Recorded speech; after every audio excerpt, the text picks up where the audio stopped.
Halo teman-teman, jadi kembali lagi bersama saya di seri pengantar filsafat. Ya kemarin kita sudah ngebahas filsafatnya Xenophanes dan kali ini saya pengen ngebahas filsafatnya Heraklitos atau Heraklitus. Ya nama beliau ini cukup banyak beragam ya. Kayak ya bisa dipanggil Heraklitos, bisa dipanggil Heraklitus. Tapi untuk mempermudah penyebutan ya saya akan menyebut Heraklitus ini sebagai Heraklitus saja. Jadi sama seperti filsafat filsafat sebelumnya, sama seperti pengantar-pengantar sebelumnya, saya pengen mengajak teman-teman untuk berasumsi lagi, membayangkan, tapi kali ini berkaitan dengan suatu ungkapan. Jadi kalau teman-teman itu pernah mendengar ungkapan, kita tidak bisa melangkah ke sungai yang sama dua kali. Nah, kalau kita dengar ya, ungkapan itu seakan puitis. Padahal ya ungkapan itu tidak sekedar kalimat puitis, tetapi merupakan gagasan terdalam dari Heraklitus. Yang mana Heraklitus ini sering dijuluki sebagai filsuf yang gelap dalam tanda kutip. Ya, gelapnya bukan karena dia jahat, bukan karena dia suka gebukin orang, bukan karena dia suka korup, enggak. Tetapi karena pikirannya ini penuh dengan kalimat-kalimat yang singkat, misterius, bahkan paradoksal. Meski Heraklitus ini gelap, tapi di balik kegelapan itu, di balik kegelapan kata-katanya, ya ada secerca cahaya kebijaksanaan yang cukup relevan untuk hidup di era sekarang ya, di era hari ini, di hari ini, yang mana kita bisa melihat bahwa dunia itu terus berubah, teknologi, budaya, bahkan diri kita sendiri ya. Heraklitus sudah menegaskan hal tersebut beribu-ribu tahun sebelumnya, yang mana segalanya itu terus mengalir, atau pantarei. Dan hari ini kita pengen menelusuri fakta yang mana filsafat Heraklitus itu mencoba mendasarkan pemikirannya pada beberapa hal. Misalnya, mengapa perubahan adalah hukum dasar alam semesta? Terus bagaimana pertentangan justru melahirkan harmoni? Kemudian berkutat di sekitar apa itu logos? Yang mana logos itu terlihat sebagai prinsip tersembunyi yang menjaga keteraturan dunia dan mengapa api menjadi simbol utama sebagai simbolisme kosmos itu menurut pendapat Heraklitus. Dan ya, Heraklitus ini hidupnya udah lama banget ya kan. Dia hidupnya di kota Efesos, ya termasuk wilayah Asia kecil ya. Dan dia menulis sebuah karya yang berjudul Periphyseos atau tentang alam. Maafkan ya penyebutan saya yang mungkin kurang tepat tentang istilah Yunani ini. Namun dari penulisannya tentang alam tersebut, ya mungkin karena seiring perjalanannya waktu, perang dan sebagainya, hanya tersisa fragmen-fragmen yang pendek ya. Jadi ya potongan-potongan kecil saja dari filsafatnya Heraklitus ini, tetapi itu masih bisa digunakan untuk melihat kerangka yang lebih besar, untuk melihat gambaran yang lebih besar lagi dari pemikiran si Heraklitus ini.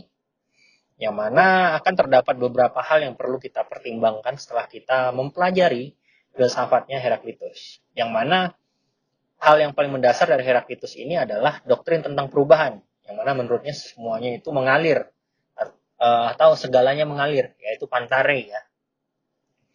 Heraklitus itu menegaskan bahwa dunia tidak pernah diam. Semuanya selalu berubah dan kita sendiri pun berubah setiap detiknya. Sel tubuh mati lalu digantikan, pikiran kita berkembang, bahkan identitas kita pun bergeser. Simpelnya ya kalau kita bayangkan, ketika kita menonton ataupun mendengarkan monolog ini deh, ya para penonton teman-teman sekalian itu sudah bukan orang yang sama seperti 1 menit yang lalu. Lalu kalau kita lihat di fenomena alam, ya sungai yang kita lihat itu airnya terus berganti meskipun disebut dengan nama yang sama. Sepersekian detik, sepersekian menit. Dan bagi Heraklitos, perubahan itu bukan sekedar fenomena sampingan, tapi inti dari kenyataan itu sendiri. Kemudian untuk memahami konsep dasar filsafatnya Heraklitos ini, kita perlu membongkar beberapa hal ataupun 3 konsep besar yang mendasari pemikiran atau filsafatnya Heraklitos ini. Yang pertama itu berkaitan dengan kesatuan dari yang berlawanan atau unity of opposites. yang mana Heraklitus menegaskan bahwa segala sesuatu yang tampak bertentangan sebenarnya saling membutuhkan. Misal, jalan naik dan jalan turun adalah jalan yang sama. Sehat terasa berharga karena ada sakit. Terus istirahat bermakna karena ada kerja. Dan kita perlu membayangkan busur panah, yang mana busur panah ini bisa berfungsi hanya karena ada tarikan ke arah yang berlawanan. Dan dengan demikian, kehidupan kita juga yang dipenuhi dengan pertentangan, bukan kehancuran, tetapi hal-hal yang kayak gitu tuh menjadi sumber harmoni gitu loh. Dan hal-hal yang demikian itu bisa kita lihat dalam contoh nyata ya hari ini. Misal dalam demokrasi, perbedaan pendapat itu bukan tanda kekacauan, tetapi menjadi sumber dan dinamika yang membuat masyarakat itu berkembang. Jadi dengan keberagaman ataupun pluralisme, ya itu bukan menjadi suatu masalah ya bagi peradaban, dan bagi Heraklitus itu hal-hal yang sebenarnya sama kok poinnya. Lalu hal yang kedua, berkaitan dengan logos atau rasio kosmik ya. Di balik perubahan yang tampak kacau, yang berantakan ini, Heraklitus itu percaya kalau di sana ada logos, di sini ada logos, dunia itu ada logos. Yang mana logos itu berkaitan dengan prinsip akal budi kosmik yang menjaga keteraturan.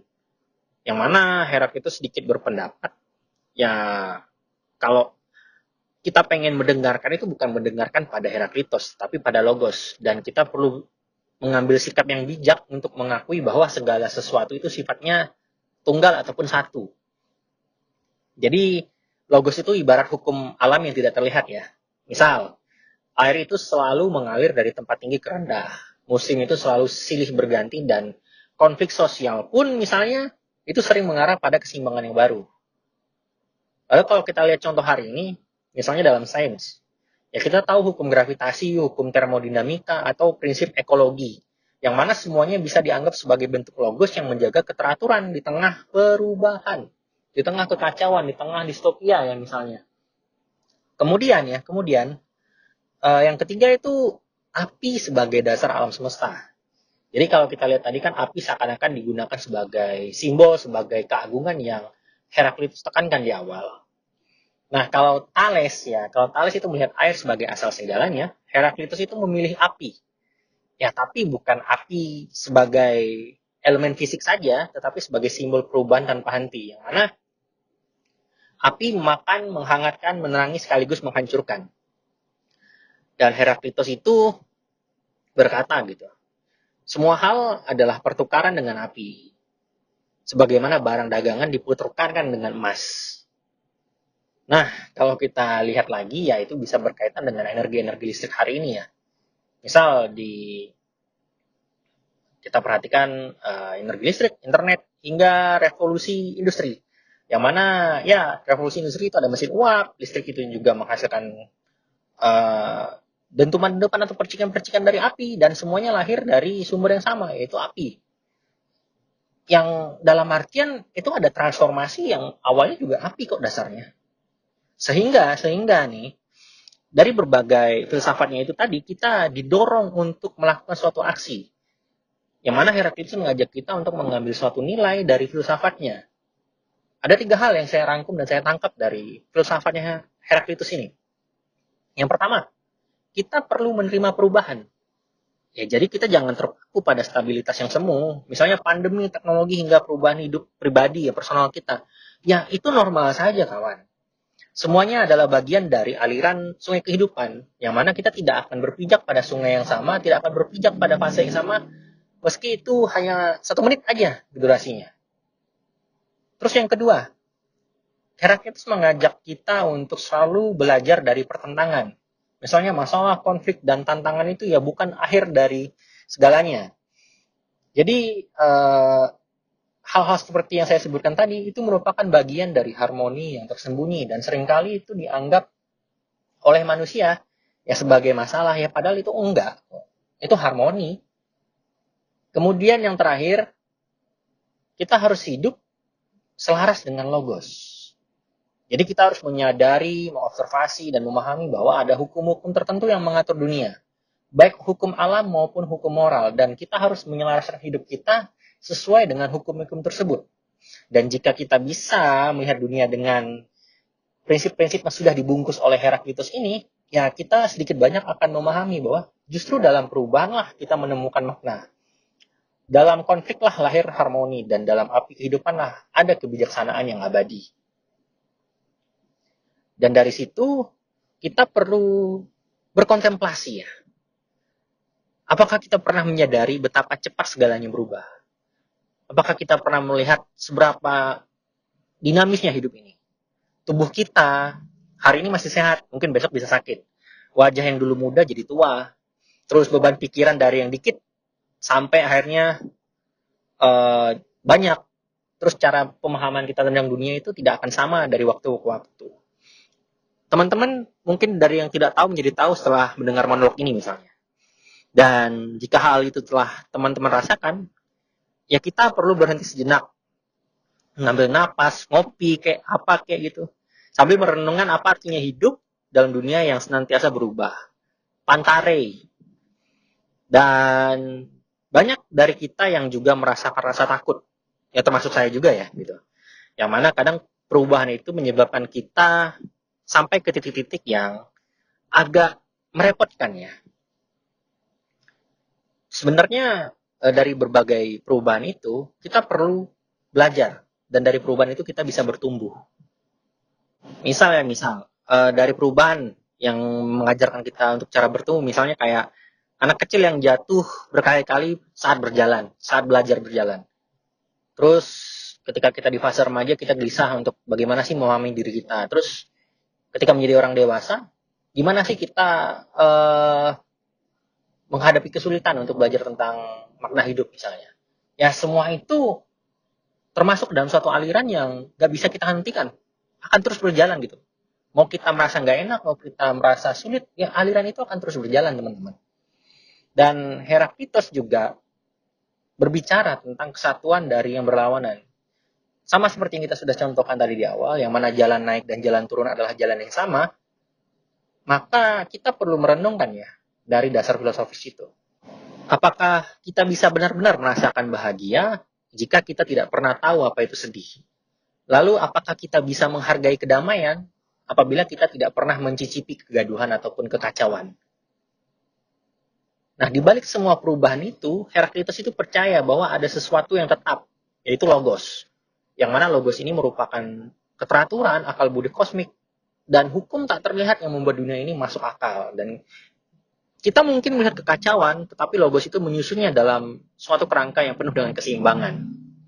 Musim berganti, siang dan malam silih berganti, bahkan konflik manusia sering membawa lahirnya suatu tatanan yang baru. Kemudian, logos juga mengajarkan kita untuk percaya bahwa dalam arus perubahan itu selalu ada makna yang terjaga.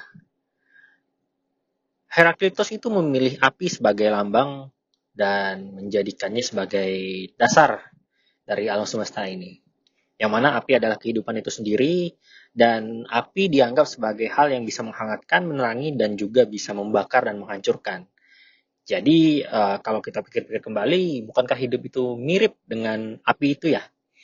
Jadi kayak kita itu harus berubah, bertransformasi, kadang membangun, kadang meruntuhkan, dan kehidupan itu ataupun pribadi kita sendiri itu selalu bergerak menuju sesuatu yang baru. Dan melalui refleksi ini, kita diajak untuk tidak melawan perubahan, tetapi kita diajak untuk terus berharmoni bersama dengan perubahan itu. Jadi kita itu harus hidup mengalir seperti sungai, menyala seperti api, dan menemukan harmoni di dalam berbagai pertentangan yang mungkin kita jumpai ya di sekitar kita ataupun secara direct kita alami. Dan ketika kita menghadapi kegelisahan, ya kita bisa mengingat bahwa Heraklitos itu selalu mensyaratkan ataupun seakan mengatakan kepada kita kalau hidup itu penuh dengan pantare, atau segalanya itu mengalir, berubah, dan ya tidak ada yang abadi kecuali perubahan itu sendiri. Sehingga pada akhirnya kita akan sampai bahwa apa yang abadi dari hidup, ya yang abadi ya adalah perubahan, ya pantare. Sehingga menurut Heraklitos, dengan adanya anggapan ataupun dasar yang dia letakkan dalam kehidupan, yaitu Pantarai tadi, maka di sanalah kehidupan itu dapat menemukan maknanya. Dan pada akhirnya, Heraklitus itu juga mengajarkan kita untuk menerima hidup sebagaimana adanya, menghargai perubahan, dan menemukan makna dalam pertentangan.